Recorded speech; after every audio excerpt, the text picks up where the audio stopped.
$31 billion shortfall. Now they just said it's probably going to be another 20 on top of that. You see Illinois, New York, you see all these fiscal problems. Here in Florida, we're doing it right. Our credit rating is AAA. We have a higher credit rating than the U.S. government does, and that's something that we're proud of.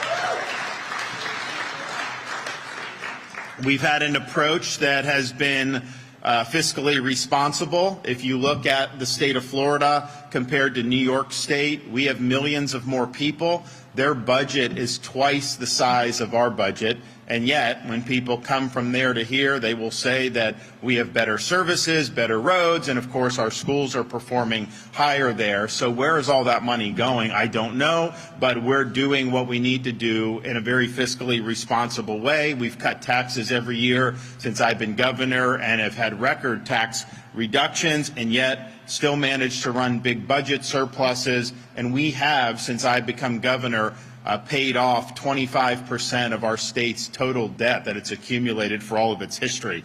And that's something you don't see many other states doing. And you certainly don't see Washington doing that, I can tell you that.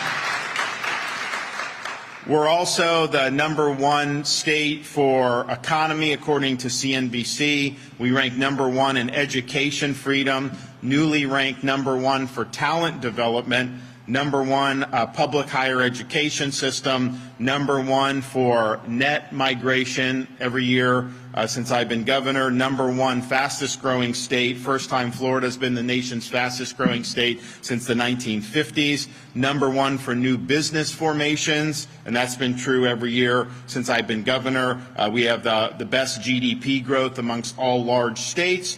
We have the lowest unemployment amongst all large states. In fact, Florida, California, we're at 2.8%. California's at 4.8%, so 60% higher unemployment in California than in Florida. We've recently also been ranked #1 for entrepreneurship, which is very good. And then U.S. News and World Report, we're ranked #1 overall for education, which was not always the case in the state of Florida. Adding all that, quality of life, our crime rate is at a 50-year low in the state of Florida. That's certainly not true in a lot of these other states and what they're doing. So we have done it right.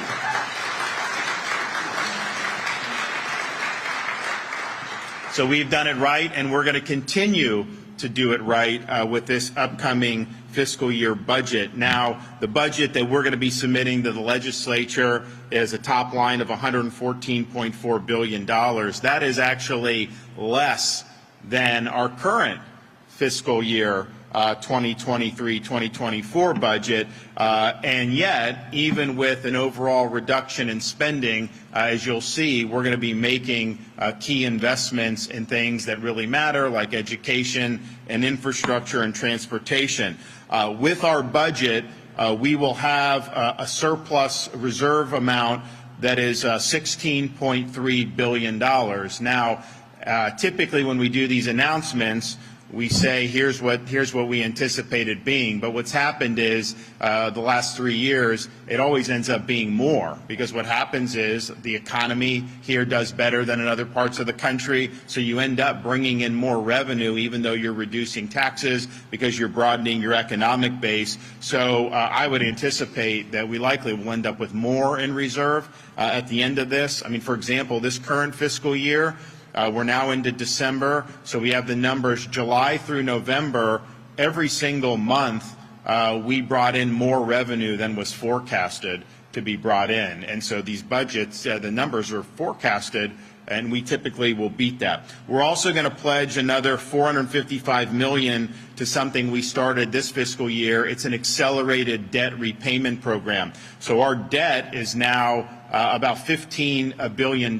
So our economy in Florida is $1 trillion, $1.2 trillion GDP, and the debt, the state debt, is only 15 or $16 billion. That is a minuscule amount in terms of debt to GDP ratio. Compare the federal government, the debt is $33 trillion. The U.S. economy is only like $26 trillion. So the debt is bigger than the U.S. economy. We are about 1% of our debt compared to the Florida economy, and maybe not even that much, depending on how you calculate it. So we're going to continue to be aggressive in repaying debt.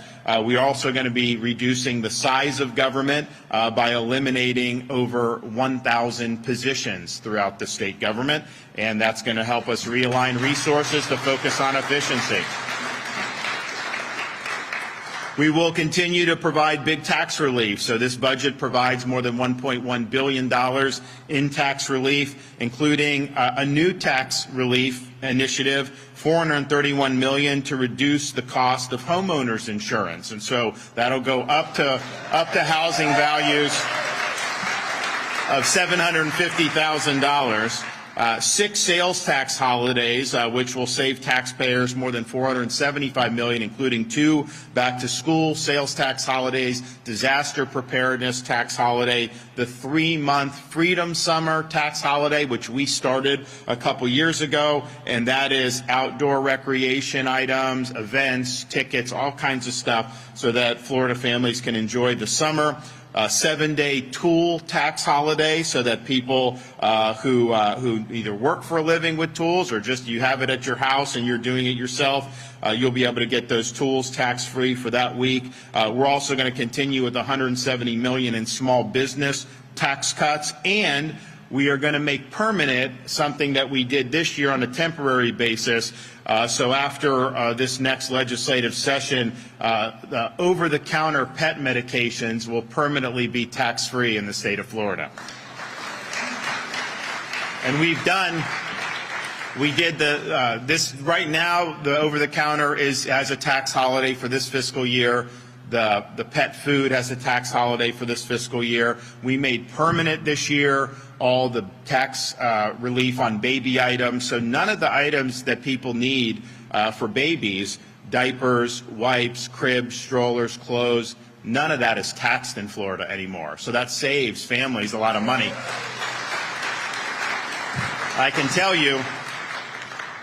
you, having we now have a first grader, kindergartner, and a preschooler. The child baby tax holiday we didn't start until basically our youngest was out of diapers, and so my wife just did a mental calculation of how much we would have saved had I done that our first year as governor. But we didn't have Biden inflation then, and so it was people were able to make ends meet a little bit better. So this is going to be very robust tax. I don't think there've ever been, before I was governor, $1 billion or more in tax relief in a given year. We did way more than that this year, and of course we're going to do $1.1 billion going forward. Now we're reducing the top line of the budget. We're paying off debt. We're cutting taxes, and yet, because we're managing this stuff prudently, we are still able to do a lot with terms of funding for education. So we're proud of where the direction we've gone in education. Over the past 5 years, Florida K-12 is ranked number 3 in student achievement and number 1 in closing achievement gaps, according to the nation's report card for 2022. And in that NAEP exam, which is the only exam every state proctors to its students, Florida finished 3rd and 4th respectively in 4th grade reading and 4th grade math, and that we were not there 25 years ago.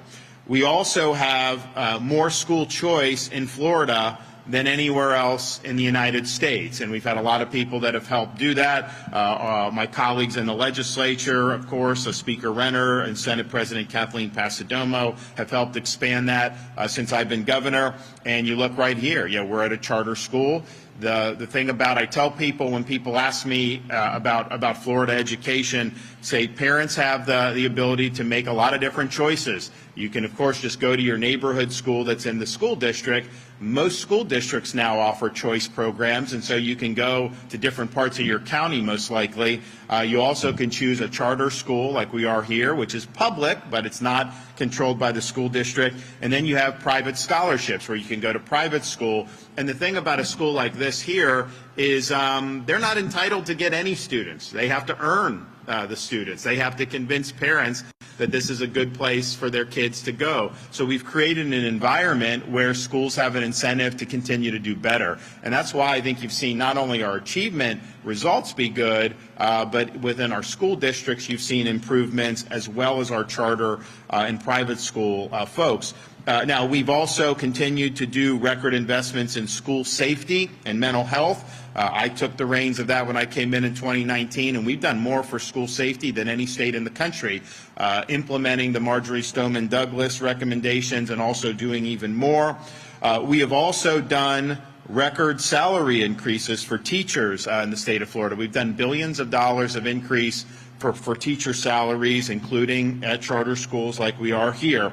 So that's a good backdrop. So even though we're cutting taxes, even though we're able to reduce overall spending and pay down debt, we are still able to do a historic $27.8 billion in funding for the K through 12 public school system. That's the highest amount of funding ever.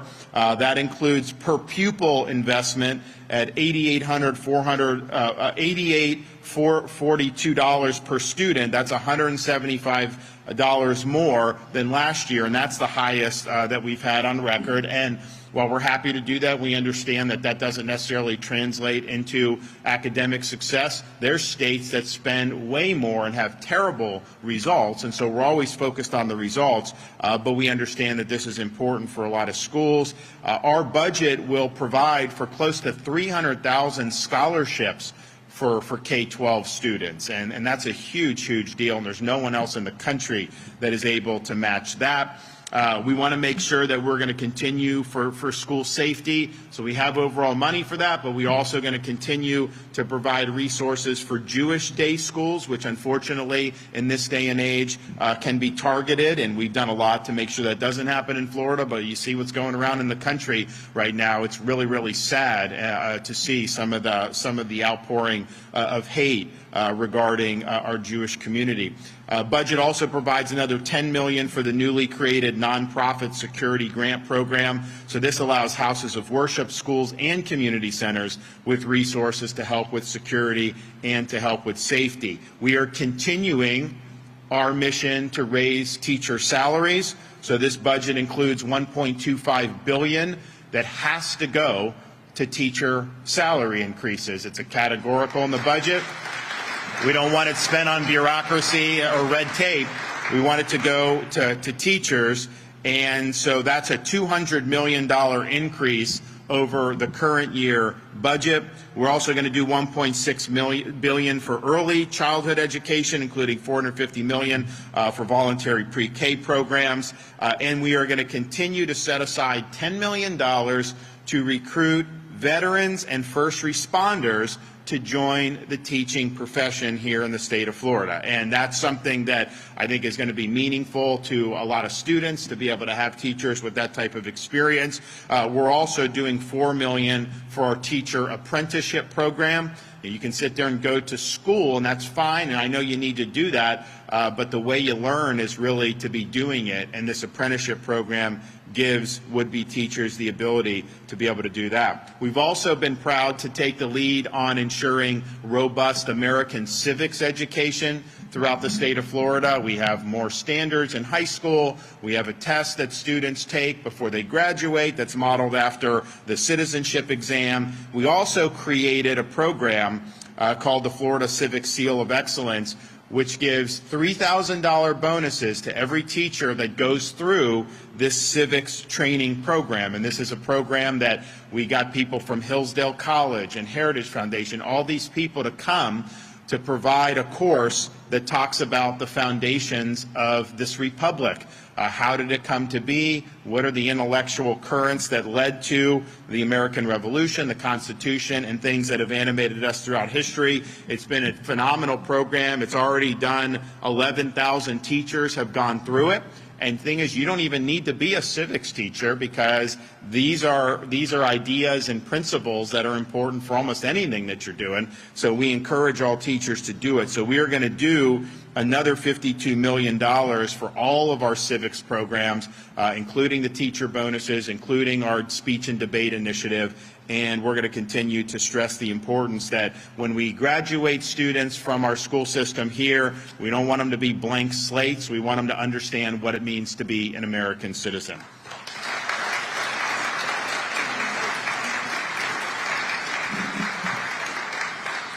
We're going to continue to support the state's top-ranked public university and state college system.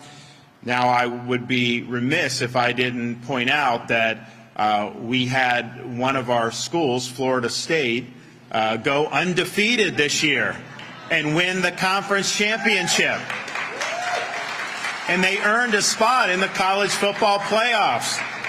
And they were excluded from that, and I think was something that is very, very controversial.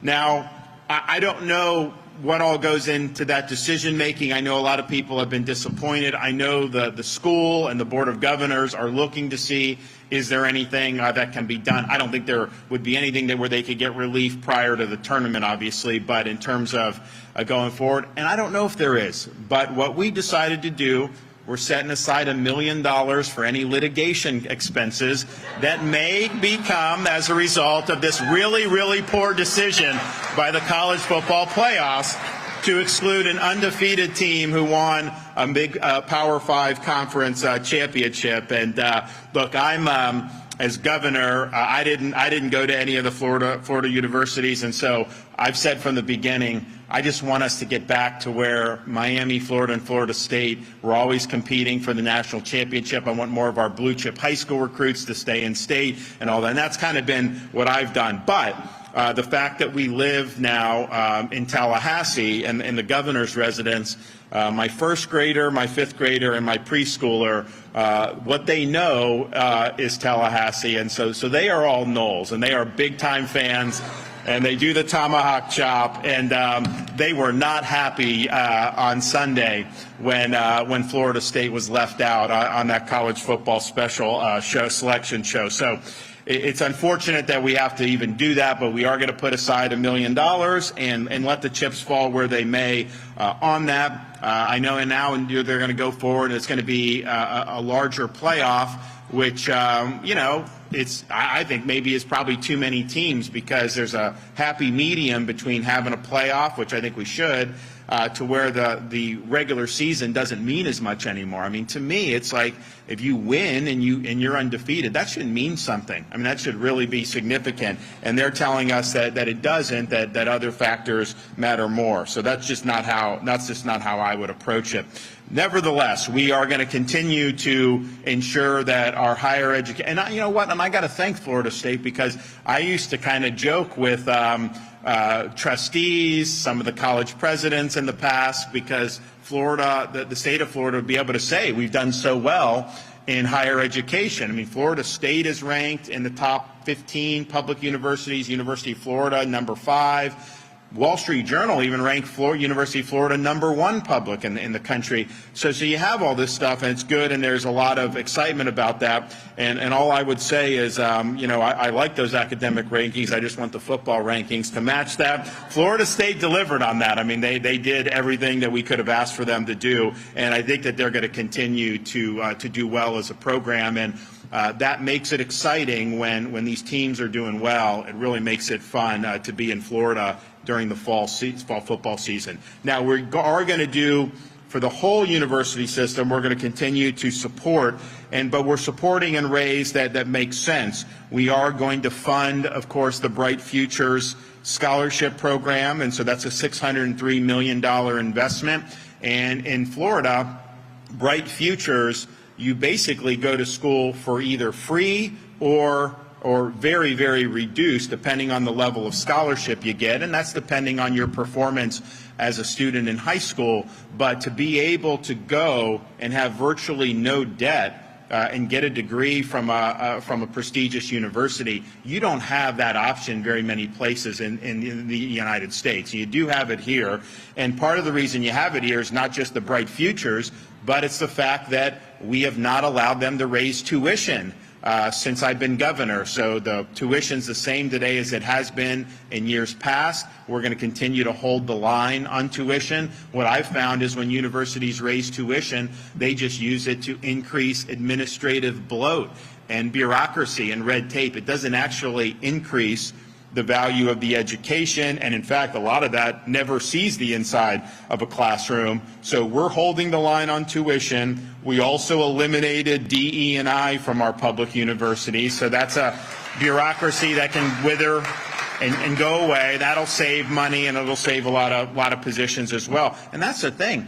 When you look at the rising tuition around the country, a lot of that is being used to fund this DE&I, which is very discriminatory, very divisive, and that's part of the reason you see some of the nonsense you're seeing on college campuses with Hamas sympathizers, because people are programmed to think in ways where it's really divisive rather than treating people as individuals and judging them based on merit, which is what we do in the state of Florida. And so we're not going to do what they do in those other places. So we're doing that. It's affordable, it's high quality, and that's what we want to be able to do. So we're funding the college system, the university system. We have $150 million for faculty recruitment and retention at our state colleges and universities. So, I have everyone's been complaining for years about college professors and being trying to indoctrinate and all this other stuff. And for our sake, for Florida, that's not what we want with your tax dollars. I mean, we want academic rigor. We want the pursuit of truth. So we created a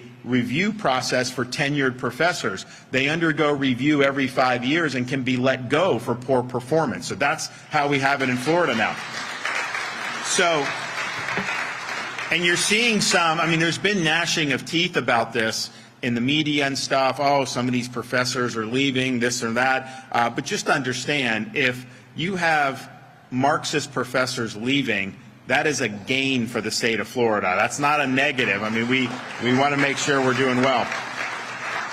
But we also understand that we do want high-quality folks, and we want to be able to compete for folks that really believe in the academic process and doing it the way higher education was originally envisioned. So we have $150 million set aside to recruit new faculty and to retain good faculty at our colleges and universities. And I think that's really, really important. And so nobody is really – everyone complains about the rot in higher education. You see it when the Hamas attacked Israel. You have these protests. I know, look, I joke around, this is true, especially, as a Republican. I'm one of the few people in this country that got through both Harvard and Yale and came out more conservative than when I went in. That's not easy to do. But even thinking back in my days, it was definitely very left. But I don't think back then that if there was a terrorist attack that you would have seen students and faculty going out to celebrate that. I don't think you would have. I think we've really lost our way even more. And when that attack happened, to see these demonstrators cheering Hamas, that was really chilling. It shows you there's a sickness in some of these institutions. MIT was saying, well, look, a lot of these are foreign students on visas. Well, I'll tell you what I'll do. I'll cancel their visa and I'll send them home. I don't want them coming here. We should be putting Americans in those slots. So you see that, and it's like, okay, well, we are remooring higher education back to its traditional mission. We're supposed to be preparing these students to be citizens of this republic. We're supposed to teach critical thinking. We're supposed to teach the pursuit of truth. We're supposed to uphold high academic standards and promote rigor. That's where we're going, and we're putting our money where our mouth is when it comes to that. We're also understand that, yes, we're proud of our university system, but a degree from a four-year brick and ivy university is not the only way you can be successful. And for many young people, it's not the best way for you to be successful. So we set a goal, my first year as governor, to go from the bottom half of states to #1 in workforce education by the year 2030. We are following through on that promise by having invested more than $8 billion in workforce education. We want students to be able to acquire skills that can go into the trades that are in high demand. You look, when I became governor, we were doing about 600 truck drivers a year. Now we're doing 3,500 commercial driver's licenses a year. These are folks that are making six figures. There's a demand for this. Welding, electrical, aviation mechanics, you name it. We're creating where students can get certified when they graduate from high school. That is a huge, huge thing, and they have opportunities to do very, very well with no debt. And the thing about it is, when people act like a piece of paper, a degree, is the end-all, be-all, that has led to a generation of students that have gone deep into debt. They end up in degrees with some of these peripheral subjects like zombie studies, and then they end up in jobs they could have out of high school anyways, while having all this debt burden. So we don't want that. Obviously, we want higher education to be affordable. It is in Florida for our Florida residents. And oh, by the way, grandparents, you can qualify your kids for in-state tuition as a grandparent in the state of Florida. So you have, you're down here in Southwest Florida, you got grandkids in Wisconsin or Iowa or Michigan. They can get in-state tuition based on their grandparents' residence. We're proud of that, and that gives them an ability to have cheap. So we want to do that. But we also know there's just been way too much debt. There's been way too many false promises that have been made.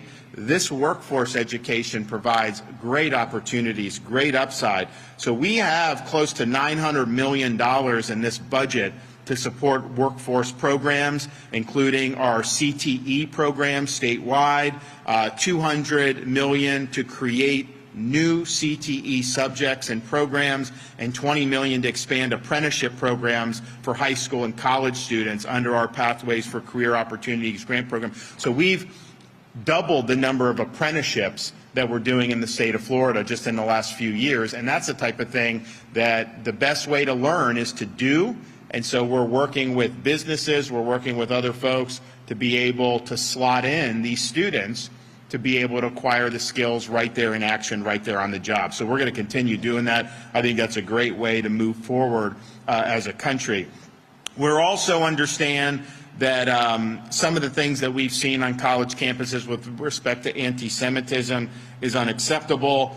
We have done a lot in Florida to ensure, and we're fighting now with the Students for Justice for Palestine, which we're delisting because they're common cause with Hamas, and I don't have time for that. We're not going to deal with that. So we're fighting that and all this stuff, but we also understand that there's other things we need to do. So we're doing $1.35 million for Florida Holocaust Museum and full funding for Florida Holocaust Task Force and the Holocaust Memorial in Miami Beach. We want these students, and we want everybody, but particularly some of these ignorant college students, to understand why we say never again.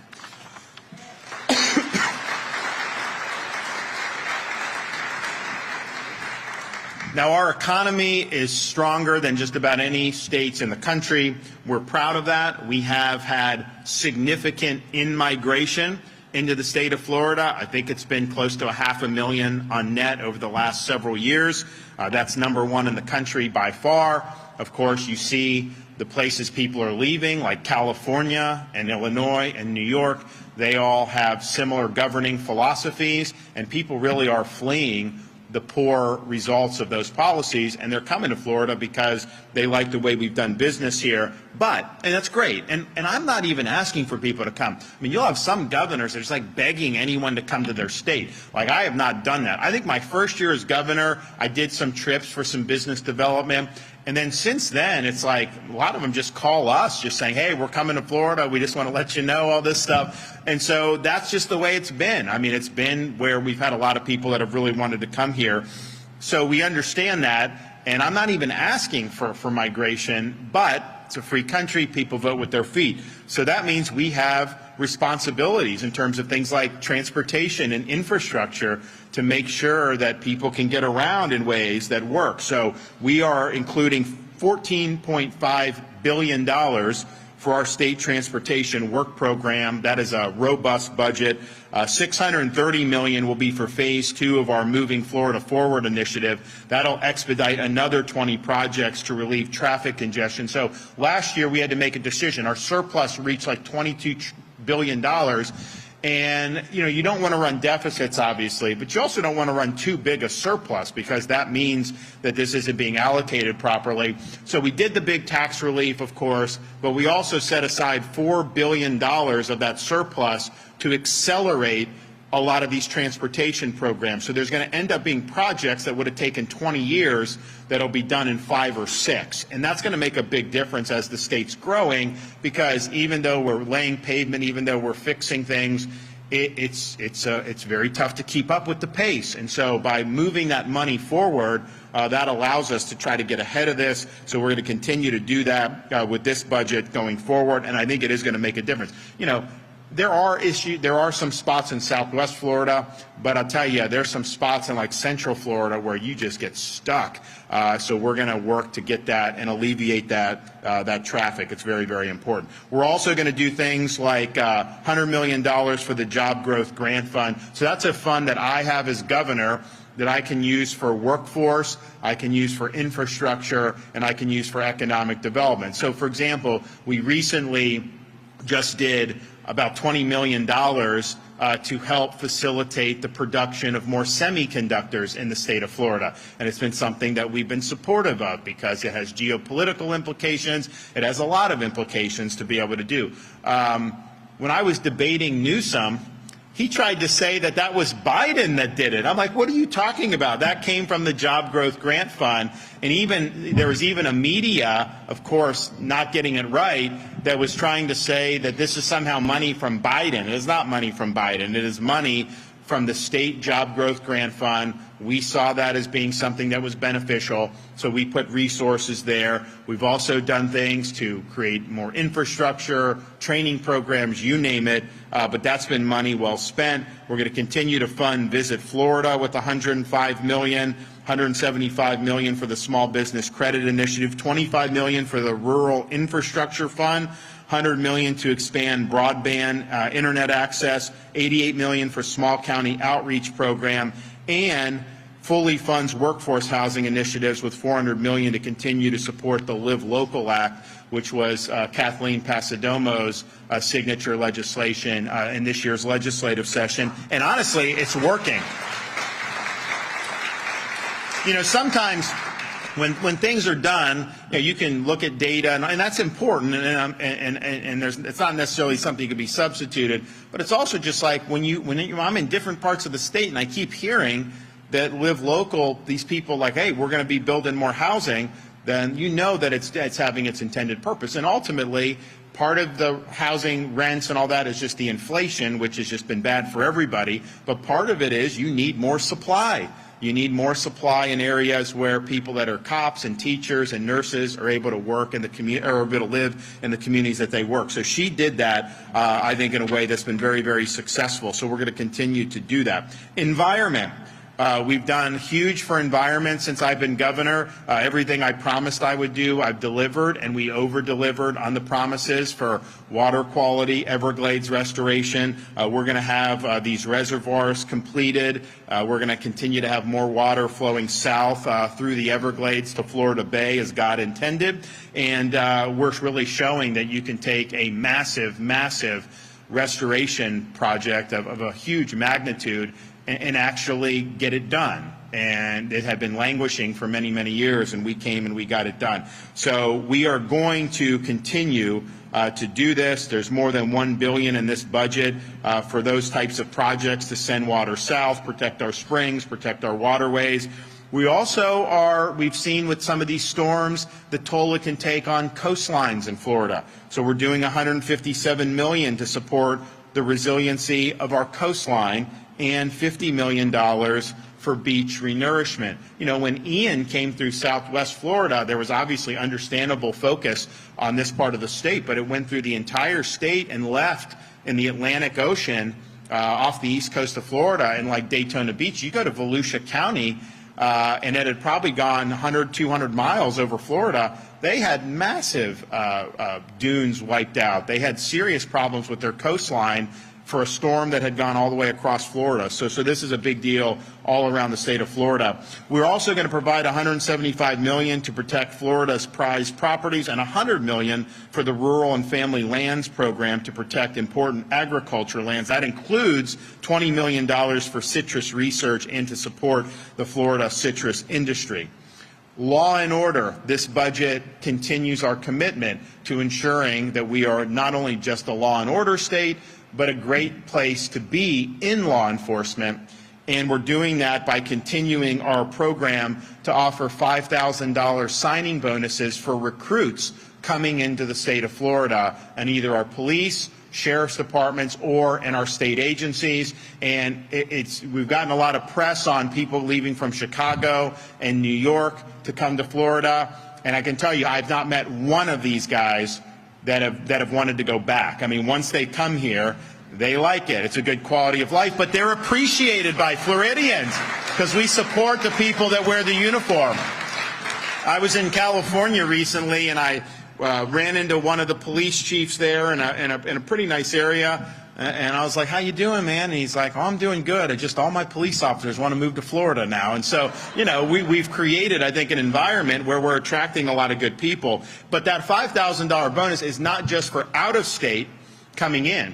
It's also for new recruits. So you could be a Florida resident, you could be going to school. If you decide this is what you want to do, if you're new to law enforcement, we want to use that $5,000 bonus as an enticement for you to choose this as a career. And that's our way of telling young people that serving in law enforcement's a noble cause, that it's an important part of our community, and that you can't have a successful state without having the rule of law prevail. So we're doing $20 million for those bonuses.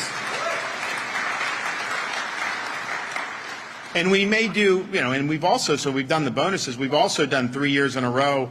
We've done additional bonuses for law enforcement. So we've done a lot. We put our money where our mouth is on all of this stuff. And I think that that's been something that's been really, really good. Emergency management, we're going to continue to support those efforts, including here in Southwest Florida. We still have open disaster declarations, and we're still continuing to process stuff. Some of these things are really long term. I mean, there'll be money coming into this area for many years coming into the future, and we'll make sure that we're good stewards of that. We're also going to do another $107 million in recurring funds for the My Safe Florida Home Grant Program. So what that does is that assists Florida homeowners with free inspections as well as home hardening projects. And so if you get a grant and you make an improvement, you harden your home, you're entitled to a reduction in your insurance premiums. And so we've had a lot of people that have used that. It's been very popular. It actually ran out. We funded it in this year's budget, and it basically ran out. So in the special session that we did in November, where we did the Iran sanctions and we did some of the school choice, we did $181 million for that. And so then I'm going to do $107 million on top of that. For that. So we encourage Floridians to take advantage of that. I think that that's something that's been a popular and worthwhile initiative. Military support. We have here not just the Florida National Guard, we've created or resuscitated the Florida State Guard. And part of the reason that we did that is we wanted to have an ability to have people serving the state without any strings attached from the federal government. And part of the reason we first thought about this was when the federal government, through the Department of Defense, imposed COVID mRNA vax mandates on service members. Now, we said in the Florida National Guard we are not going to impose that mandate. However, if the military really wanted to call us on it, we understood they probably would win that battle in court. So we said, you know what? We need to have our own anyways. Why would we want to be encumbered by Washington? You know, Washington sends our guys around the world, uses National Guard. We want to be able to have full operational and administrative control over our own state guard. So we did that. Fortunately, we won on the COVID vax stuff, so none of our guardsmen, National Guardsmen, lost their jobs. But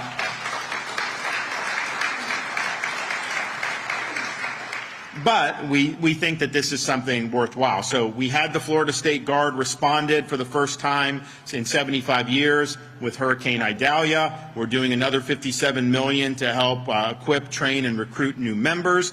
And we're also going to continue to help with our National Guard, providing $350 million for National Guard training facilities, as well as to support National Guardmen seeking higher education degrees. And we are going to do a $1,000 recruitment bonus there as well.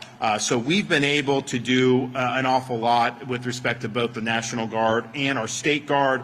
And you guys have seen it in Southwest Florida. It's important when disaster strikes. These are some of the guys that are going to be there helping out in a variety of ways, and they did a really good job after Ian, and they did a great job after Idalia.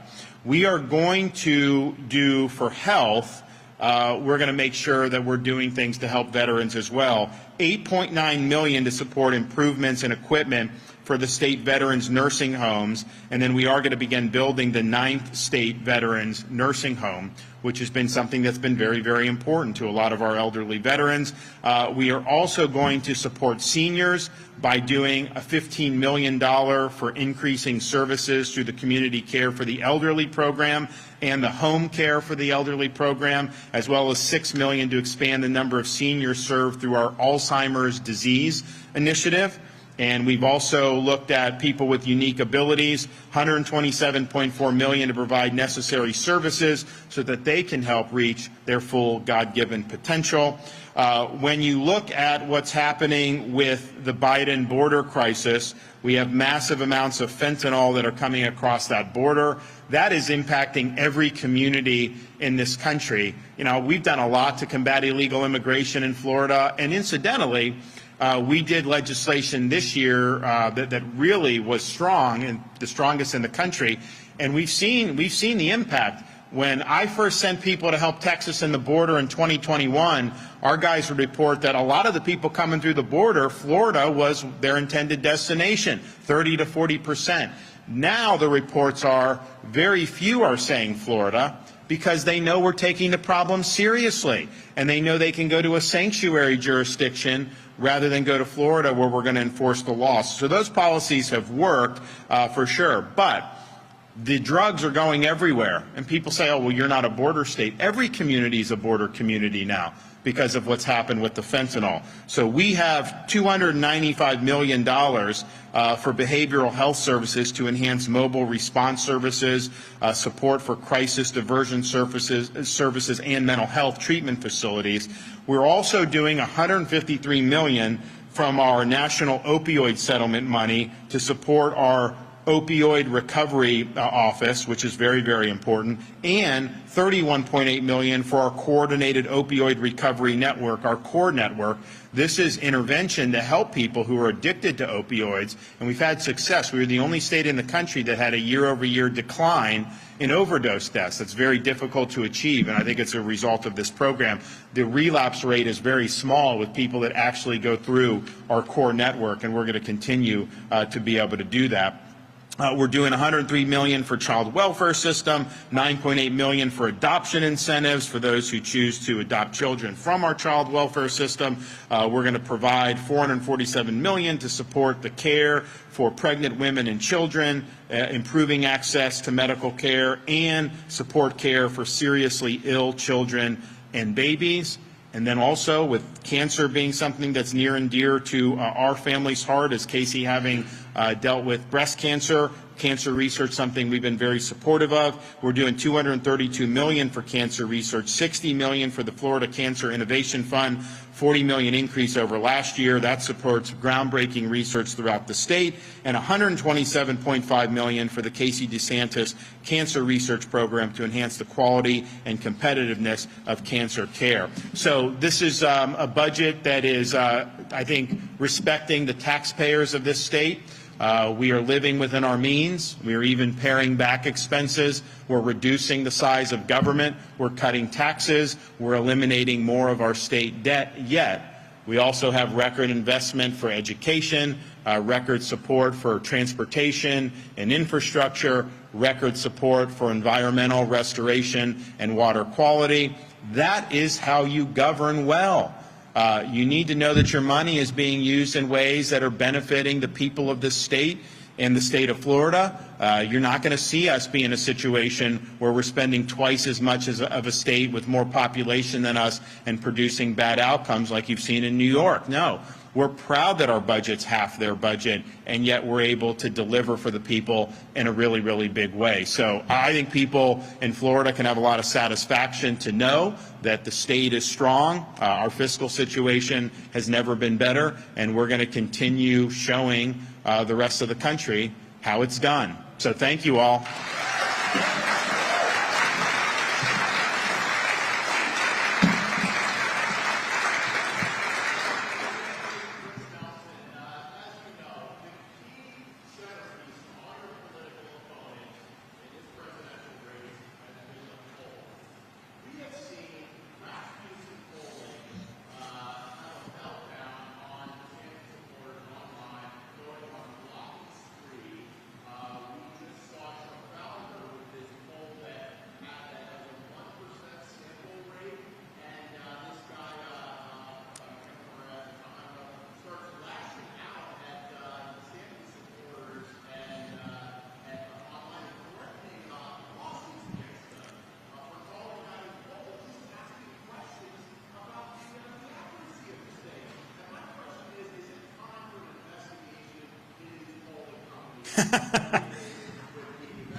Well, maybe. I don't know that that would be my. I don't think that would be my wheelhouse on that. But I mean, look, I think 2018. Okay, I'm running for governor. They had polls saying I was going to lose the primary by 20%. I won by 20%. Their CNN, I remember 2 weeks before the election, we did a debate on CNN, and they had me losing by like 15 points. Of course, we won the race. My most recent election, people, they did have to acknowledge I was going to win, but a lot of these polls, a month before the election had me winning 2 or 3 points, and we won by 20. Going into 2022, I'm watching Fox News. They're all saying it's going to be a red wave. They're showing all these polls, red wave, red wave. There was no red. There was a red wave in Florida. There was not a red wave anywhere else, and it was a total crash and burn. So I think these things clearly haven't done a good track record. I think they're used to try to create narratives and try to create, ideas that, oh, well, this person's going to win, this person's going to not. And I think most Republicans know the game that's being played, and I don't think that they want to have this stuff shoved down their throat constantly. I can tell you that, the best record to look at is actual election performance if you want to see who would do well. And in Florida, we won places that Republicans have never won in our lifetime. We won places like Palm Beach County. We won Miami-Dade by double digits. We were winning up and down the state because people respond to leadership. And the polls may not have said that that was going to be the result, but the actual voters produced that result, and that's really what you need to do. So I think I take all of it with a grain of salt. I've always done that. But I will say in the midterm elections, they were predicting a big red wave. That didn't happen. We delivered it in Florida, and we way overperformed what the polls were saying. It just shows you that, these things, to do them well, is very expensive, and you wonder how are people just putting these things out. They're either doing a really bad job or somebody's paying for those results. I mean, one or the other. Yes.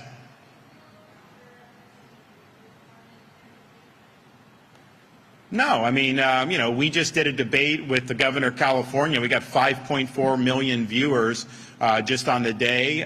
They've been doing it since then, and that was 90 minutes to be able to do what I typically do in Florida, and that's beat the left, and we beat him up and down on all these issues, and I've proven to do that.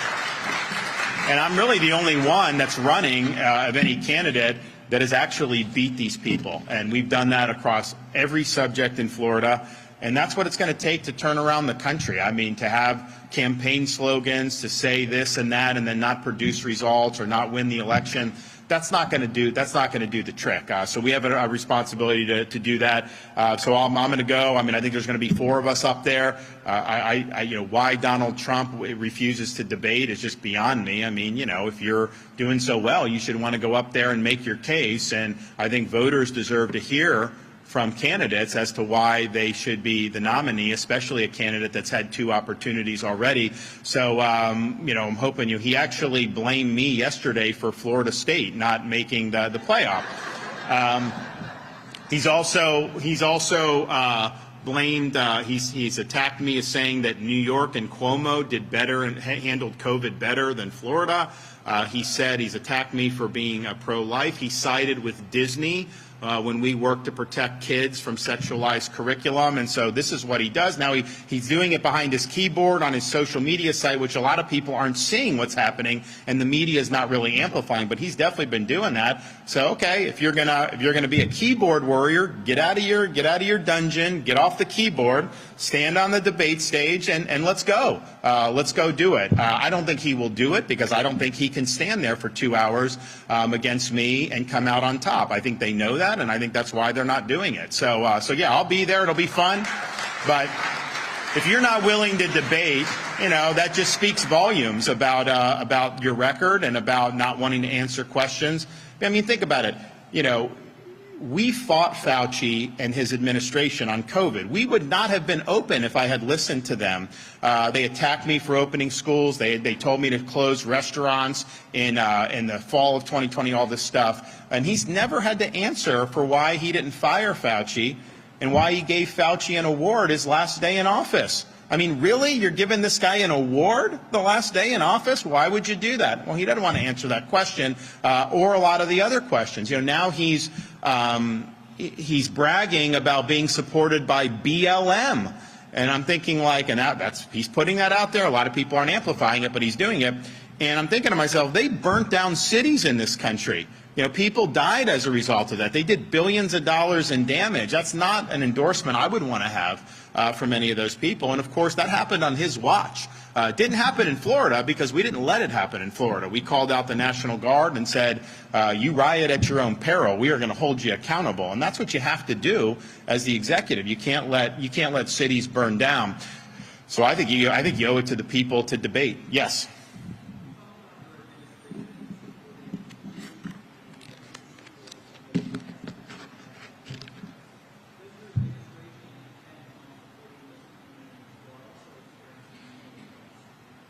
Yeah, that is not true. They are not experiencing the similar threats. I mean, I don't see how you can look at what's going on. Are those students being chased for their lives in some of these universities around the country? Do you look at what? I mean, they had the pro-Israel rally on Washington, D.C. I didn't see any hate there. I saw American flags. I saw Israel flags. I saw that. I think that's a totally false equivalence. And that's what Biden has done. Biden has responded to the unprecedented spike in anti-Semitic fervor around the world and even in this country. He's responded by saying that the real problem is Islamophobia. They are not the same things. That's just not what's happening like it's happening here in the United States. And in Florida, obviously, we have areas that are targeted. So I don't think those are the same. And I think that, you know, there's one vein of hate that is predominating over all others right now, and that is anti-Semitism. And yes, it's way worse from what we've seen since October 7 than I think even people who were very concerned about this issue would have thought before. I think a lot of people have been surprised at that. But even with that being said, the percentage of crimes against people based on identity is always, Jews always lead that overwhelmingly in America and around the world. But in America, not even close. There's not even a close second. That's just the fact on it. Yes.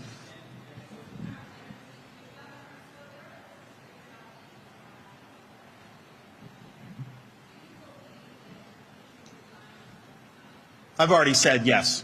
Yeah, I've already said that. I said that the other night when it came out. It's look, you're innocent until proven guilty. There's clearly things that are lodged against people that aren't necessarily true.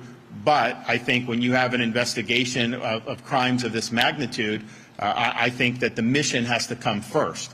It is not helpful to the mission to have this hanging over his head. And so I've said he should step aside. Paul Renner, the Speaker, Kathleen, Senate President, I think most people acknowledge that it's just an untenable situation when you have things like that there. And so we'll see what ends up happening, but I don't know that you have any real standing with that hanging over you. Yep.